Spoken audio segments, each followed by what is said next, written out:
শহীদ প্রণাম তোমার, শহীদ প্রণাম তোমার, শহীদ প্রণাম তোমার, শহীদ প্রণাম তোমার।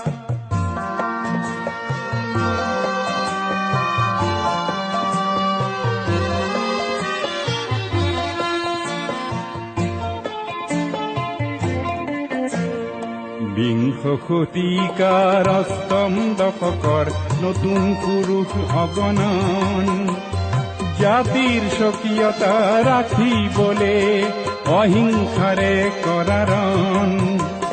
তুমি এতো দানৱীয় শক্তিক কিছু যুক্তিৰ মৰ্ম শিকালা, ভাৰতীৰ নুমলী গীক বচাবলে তুমি এতো মৃত্যু বৰিলা। শহীদ প্রণাম তোমার।